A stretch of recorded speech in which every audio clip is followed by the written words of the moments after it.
നമസ്കാരം, പുതിയൊരു വീഡിയോയിലേക്ക് എല്ലാവർക്കും ഹർദ്ദമായ സ്വാഗതം.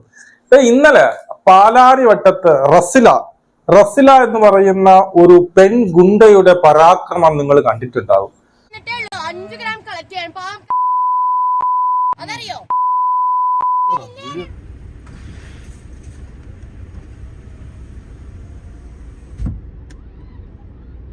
സത്യം പറഞ്ഞാൽ ഞാൻ ഇന്നലെ ഞെട്ടി. അവൾ വന്ന് എന്ത് ചെയ്യുന്നു, പോലീസുകാരെ തടയുന്നു, പോലീസുകാരെ കത്തി കാണിച്ച് ഭീഷണിപ്പെടുത്തുന്നു.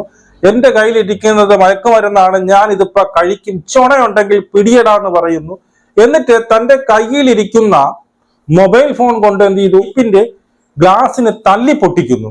എന്നിട്ട് ഈ തല്ലി പൊട്ടിക്കുന്നതിന്റെ ഇടയിൽ എന്ത് ചെയ്തു, അവരുടെ ഫോണ് ഈ പറയുന്ന ജീപ്പിനകത്ത് വീണു. അതെടുക്കാൻ വേണ്ടിയിട്ട് തൊട്ടടുത്തിരിക്കുന്ന SI-യുമായിട്ട് മൽപ്പിടുത്തം നടത്തുന്നു. എന്നിട്ട് SI-നെയും നാട്ടുകാരെയും വെല്ലുവിളിക്കുന്നു, ചുണയുണ്ടെങ്കിൽ എന്നെ പിടിയടാ എന്ന് പറഞ്ഞുകൊണ്ട്. നിങ്ങളൊന്ന് ആലോചിച്ച് നോക്കിയേ, ഒരു പെൺകുട്ടിയാണ്, എന്തോ അടിച്ച് വട്ടായി കിറുങ്ങി സ്വയബോധമില്ലാതെ അവിടെ നിന്ന് കാണിക്കുന്ന പരാക്രമങ്ങളാണ്. അവിടെ ഒരാണായിരുന്നെങ്കിലോ, ഇത് ചെയ്തത് ഒരാണായിരുന്നെങ്കിലോ എന്ത് ചെയ്തന്നെ, പോലീസുകാർ അപ്പൊ തന്നെ തൂക്കി എടുത്തിട്ട് ഇടിച്ച് കയറ്റി കൊടുത്തന്നെ. മനസ്സിലായോ? സംഭവം ഇവര് പിടിക്കാത്തെന്ന് വെച്ചാൽ മറ്റൊന്നും കൊണ്ടല്ല, ഇവരെ കൂടത്ത് പോലീസുകാരികളില്ലായിരുന്നു, പോലീസുകാരന്മാർ മാത്രമേ ഉണ്ടായിരുന്നുള്ളൂ. WBC ഇല്ലാത്തത് കൊണ്ട് ഇവർക്ക് അവരുടെ ദേഹത്ത് തൊട്ട പിന്നെ അടുത്ത കേസാവണല്ലോ. അതുകൊണ്ട് ഇവർക്ക് എന്ത് തെറ്റിത്തരവും പറയാം. ഈ ആരെ വേണം തന്തയ്ക്ക് വിളിക്കാം, പോലീസുകാരനെ ഒന്നുമല്ല. ആരെ വേണം, നിങ്ങൾ ആലോചിക്കുക, SI തൊട്ടടുത്തിരിക്കുമ്പോ ആ ജനലിനെ അടിച്ചു പൊട്ടിക്കുകയാണ്. അപ്പൊ ഇവിടെ മറ്റൊരു കേസ്, ഈ ബാക്കിലിരിക്കുന്ന യവനുണ്ടല്ലോ, ഈ കാമുകൻ ബാക്കിലായിരുന്നു. ഈ കാമുകനാണ് വിളിച്ചു പറഞ്ഞത് അടിച്ച് പൊളിക്കടി എന്നത്. ആ ജനലൊക്കെ അടിച്ച് പൊളിക്കടി എന്ന് ഈ പറയുന്ന കാമുകൻ വിളിച്ചു പറയുന്നുണ്ട്. അത് കേട്ടിട്ടാണ് ഈ ഒരു ലെവലും ഇല്ലാതെ അടിച്ച് കോൺ തിരിഞ്ഞിരിക്കുന്ന ഈ ഗുണ്ട എന്ത് ചെയ്തത്, വന്ന് ഈ ഫ്രണ്ടിലുള്ള വിൻഡോ ഗ്ലാസിനെ ഫോൺ കൊണ്ട് തല്ലി പൊട്ടിക്കുന്നത്. എന്നിട്ട് ഈ പോലീസുകാരന്മാർ ഇവനെ ഒന്നും ചെയ്തില്ലേടെ, ഈ പറയുന്നവനെ അടിച്ച് കഞ്ചാവ് അടിച്ച് കിറുങ്ങിയിരിക്കുന്നവനെ ചെയ്തില്ലേ? ചെയ്തു. നിങ്ങൾ നോക്കണ്ട, നോക്കിയോ ഈ സാധനം കണ്ട, നല്ല രീതിയിൽ ഇടിക്കുന്നു വെച്ചാൽ ഇവളോടുള്ള ദേഷ്യം കൂടെ അവൻ്റെ കൂടെ തീർക്കും. നല്ല രീതിയിൽ ബാക്കിൽ നല്ല രീതിയിൽ കയറ്റി കൊടുക്കുന്നുണ്ട്. അത് ഇവിടെ വെച്ച് അപ്പൊ സ്റ്റേഷനിൽ ചെല്ലുമ്പോൾ എത്രത്തോളം കൊടുത്തിരിക്കും എന്ന് മനസ്സിലാക്കണം. കാരണം ഇവിടെ ഒന്നും കൈവയ്ക്കാൻ പറ്റുന്നില്ല. അതൊക്കെ പോട്ട്, ഇവള് നമ്മൾ വിചാരിച്ച പുള്ളിയൊന്നുമല്ല, ചെറിയ പുള്ളിയൊന്നും അല്ല. ഇവള് വേറെ ലെവലാണ്. ഇവള് കുറച്ചു കാലം മുമ്പ് ഒരു ഹോസ്റ്റലിൽ, അതായത് ഇവള് പഠിച്ചിരുന്ന ഹോസ്റ്റലിൽ കൂടെ താമസിച്ചിരുന്ന അവളുടെ ഡ്രസ്സ് അടിച്ചു മാറ്റി ഇട്ടുകൊണ്ട് പോവുകയായിരുന്നു ഇവളുടെ പണി. അതിനുശേഷം അവള് വന്ന് പരാതി, അവിടുത്തെ താഴത്തുള്ള വാർഡനോട് വന്ന് പരാതി പറഞ്ഞു, എന്റെ ഡ്രസ്സുകളൊന്നും കാണുന്നില്ല എന്നുള്ളത്. നോക്കുമ്പോൾ എവള് ഫ്രണ്ടിൽ കൂടി എവളെ ഡ്രസ്സ് ഇട്ടുകൊണ്ട് നടക്കുകയാണ്. അപ്പൊ എവളാണെന്ന് കരുതി ചോദിച്ച് അങ്ങനെ പ്രശ്നമായി ഇവളെ പറഞ്ഞു വിട്ടു. ഒരാഴ്ചക്ക് ശേഷം ഇവള് വന്ന് അവരുടെ ആ ഹോസ്റ്റലിന്റെ കണ്ണാടി ഗ്ലാസ്സുള്ള ആ വാതിൽ ഇവൾ എന്ത് ചെയ്യുന്നുണ്ട്, പിന്നീട് തല്ലി പൊളിക്കുന്ന ഒരു രംഗമാണ്. കണ്ടോ? അത് ഇവിടെ ആലോചിച്ച് നോക്കുക. അവിടെ വെച്ച് വേറൊരുത്തിന്റെ കൂടെ നിൽക്കുന്നത് ആ ഗ്ലാസ്സിനെ എന്ത് ചെയ്യുന്നു, ആ ഡോറിനെ ഇവിടെ തല്ലി പൊളിക്കും, ചവിട്ടി പൊളിക്കുകയാണ്. ഇവിടെ ആരുടെ ഗുണ്ട്, ആ പെൺകുട്ടികളൊക്കെ അല്ലെ അവിടെ നിൽക്കുന്ന സ്ത്രീകളൊക്കെ പേടിച്ച് വിറച്ചു നിൽക്കുകയാണ്. അവള് തല്ലി പൊളിച്ചിട്ട് പോകുന്നു. ഇവൾക്കെതിരെ 3-4 കേസുകളുണ്ട്, 1-2 അത് വെച്ചാൽ ഒരു അക്ഷരം തെറ്റാതെ നമുക്ക് പറയാം, ഒരു ഗുണ്ട, ഒരു പെൺ ഗുണ്ട എന്നുള്ളത് വളരെ അക്ഷരം തെറ്റാതെ പറയാം. ഇവൾക്ക് ഒരു പേടിയോ ഒന്നുമില്ല. കാരണം നല്ല രീതിയിൽ കിട്ടിയിട്ടില്ല എന്നുള്ളതാണ്. ഇതൊക്കെ സംഭവിച്ചല്ലോ. അതിനുശേഷം ഈ രാത്രി ഈ പോലീസുകാരെ അസഭ്യം പറയുകയും കത്തി കാണിച്ചു ഭീഷണിപ്പെടുത്തുകയൊക്കെ ചെയ്തതിന് ശേഷം ഇവൾ അവിടെ നിന്ന് മുങ്ങി. എന്റെ മയക്കുമരുന്നുണ്ട്, ഞാൻ ഇപ്പൊ കഴിക്കും, ചുണയുണ്ടെങ്കിൽ പിടിയിടാന്ന് പറഞ്ഞു. പോലീസുകാരന്മാരെ കർത്താവ് എന്ത് ചെയ്യുമെന്ന് അറിയാതെ പോലീസുകാരന്മാര് ആ ദേഷ്യമൊക്കെ ബാക്കിയിരിക്കുന്ന ആളെ ഇടി കൊടുത്ത് തീക്കുന്നുണ്ട്. ശരി, അതിനുശേഷം വനിതാ പോലീസിനെയും കൊണ്ടുവന്ന് എന്ത് ചെയ്തു, ഇവളെ പിടിക്കാൻ വേണ്ടി ഇവൾ അവിടെ നിന്ന് മുങ്ങി. ഇവളെ കാണാനില്ലായിരുന്നു. നമ്മൾ വിചാരിച്ച് മുങ്ങുമെന്ന്. ചിലപ്പോൾ നമ്മൾ വിചാരിച്ചെന്താണ്, ഈ ലഹരിയുടെ ഇതിൽ പറഞ്ഞതായിരിക്കുമെന്ന് കരുതി. പക്ഷെ അങ്ങനെയല്ല. ഇവള് പിറ്റേ ദിവസം രാവിലെ, അവന്റെ കൂടെ ഇരിക്കുന്ന പ്രവീണാണ് ഇവളുടെ കാമുകന്റെ പേര്. അവൻ ഈ സ്റ്റേഷനിലോട്ട് പോകുമ്പോ ചിരിച്ച് കളിച്ച് ടാറ്റയെ കൊടുത്തിട്ട് പോണാണ്ട് കഞ്ചാവ് എന്തായാലും കിക്ക് ഇറങ്ങിയിട്ടില്ല. ഇവള് രാവിലെ വന്നിട്ട് എന്റെ പ്രവീൺ ചേട്ടൻ എവിടെയെന്നും പറഞ്ഞുകൊണ്ട് സ്റ്റേഷനിലകത്തോട്ട് കയറി വന്നു. എന്നെ മനസ്സിലായോ? ഇന്നലെ നിങ്ങൾ കണ്ടല്ലോ, ഓർമ്മയുണ്ടല്ലോ, എന്റെ പ്രവീൺ ചേട്ടൻ ഇവിടെ ഇറക്കി വിടൂ എന്റെ കൂടെ എന്നും പറഞ്ഞിട്ട് കയറി വന്ന്. പോലീസുകാർ ശരിയാണ്, ഇന്നലെ രാത്രി മൊത്തം നടന്നിട്ട് കിട്ടില്ല, ശരി നീ അവിടെ ഇരിയെന്ന് പറഞ്ഞു. അവിടെ ഇരിയെന്ന് പറഞ്ഞതിന് ശേഷം എന്ത് ചെയ്യുന്ന വെച്ച് കഴിഞ്ഞാൽ എവിടെയാണ് ആദ്യമായിട്ട് ഈ പറയുന്ന മെഡിക്കലിന് എടുക്കാൻ വേണ്ടി കൊണ്ടുപോയി. എവിടെ ആദ്യം കൊണ്ടുപോയി, രണ്ടാമത് പ്രവീണിനെ കൊണ്ടുപോയി എന്നൊക്കെയാണ് പറയുന്നത്. അപ്പോ ഈ പ്രവീണിനെ പിടിച്ചോണ്ട് അയ്യോ എന്റെ പ്രവീണ കൊണ്ടുപോകണമെന്നും പറഞ്ഞുകൊണ്ട് അലറി വിളിച്ചു എന്നാ പറയുന്നത്. അവിടെ കിടന്ന് അലറി വിളിക്കും. ലാസ്റ്റ് ഇവരെ രണ്ടുപേരും കൂടി ഒത്തു കൊണ്ടുപോയിന്ന്.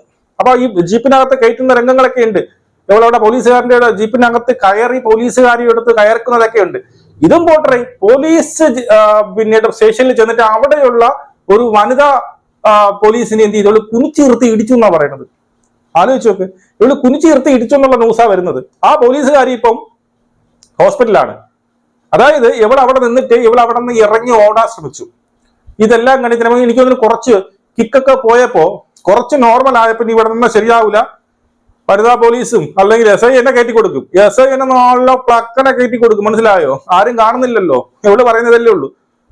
എല്ലാം കൂടി കിട്ടുമെന്ന് മനസ്സിലാവുള്ളൂ. ഇവള് ബാക്ക് വശത്തോട് ഇറങ്ങി ഓടാൻ ശ്രമിച്ചു. അവിടെ വെച്ച് ഈ പറയുന്ന നസീറ എന്ന് പറയുന്ന പോലീസുകാരി ഇവളെ തടഞ്ഞു.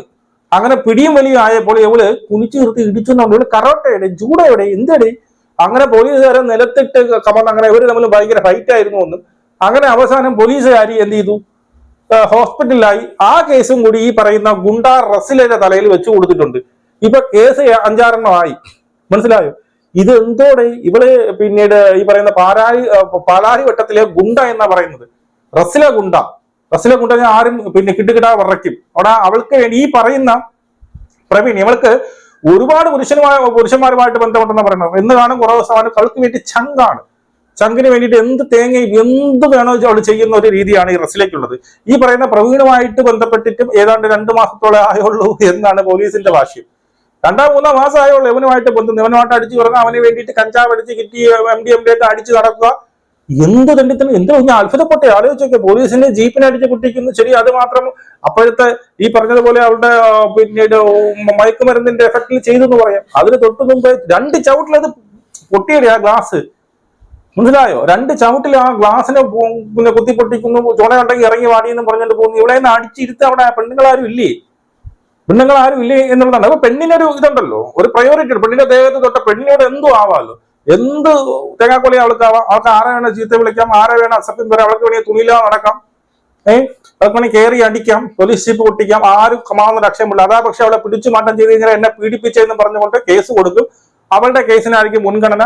ഈ ചെന്ന് പിടിച്ചവനെ എന്ത് ചെയ്യും, നേരെ എടുത്ത് സ്റ്റേഷനിലകത്തിട്ട് ഇടിക്കുകയും ചെയ്യും. അപ്പൊ ഇതൊക്കെ കേൾക്കുമ്പോഴേ ഈ രാഹുൽ ഈശ്വർ പറഞ്ഞതിനോട് നമുക്ക് പിന്നെന്ത് ചെയ്യണം, അവർ അങ്ങനെ എടുത്ത് യോജിക്കാൻ തോന്നുന്നു. ഈ പറയുന്ന പുരുഷ കമ്മീഷൻ വേണമെന്നൊക്കെ ചിന്തിക്കുന്നത് ഇങ്ങനെയൊക്കെ കാണുമ്പോഴാണ്. മനസ്സിലായോ? എന്നിട്ട് ഇവള് നോക്കിക്കോണം. എന്നിട്ട് പിറ്റേ ദിവസം ഇവള് നേരെ ഒരു കൂസലും ഇല്ലാതെ പിറ്റേ ദിവസം രാവിലെ സ്റ്റേഷനിലോട്ട് കയറി ചെന്നിട്ട് എന്റെ പ്രവീണിനെ ഇറക്കി വിടറാന്നാണ് ചോദിക്കുന്നത്.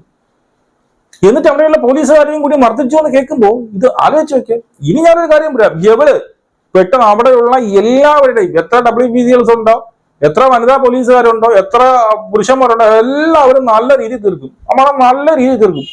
അടിച്ച് ഇപ്പൊ ഞാൻ ഒരു ഫോട്ടോ ഉണ്ടല്ലോ ഇങ്ങനെ ചത്തുകുത്തി ഇരിക്കുന്നത്, നല്ല രീതിയിൽ യമട്ടൻ പുറത്ത് കാണാത്ത രീതിയിൽ ഇവൾക്ക് ഇനി എന്തെല്ലാം അനുഭവിക്കാനുണ്ട്.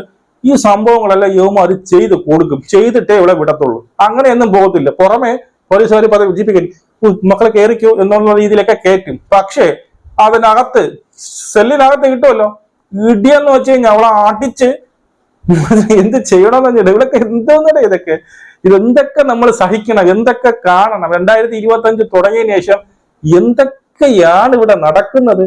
പെൺഗുണ്ട വന്ന് അസഭ്യം പറയുന്നു, പോലീസിനെ ഇടിക്കുന്നു, പോലീസ് ജീപ്പ് അടിച്ചു തകർക്കുന്നു, പോലീസ് സ്റ്റേഷനിൽ ഗുണ്ടായുസവുമായി കയറി പോകുന്നു. എന്നിട്ട് അവിടുത്തെ വനിതാ പോലീസുകാരനെ കുനിച്ചു നിർത്തി വെച്ച് ഇടിക്കുന്നു. കാലമേ. നിങ്ങളുടെ അഭിപ്രായങ്ങൾ കമന്റ് രേഖപ്പെടുത്തി നമുക്ക് വീണ്ടും കാണാം. ജയ് ഹിന്ദ്.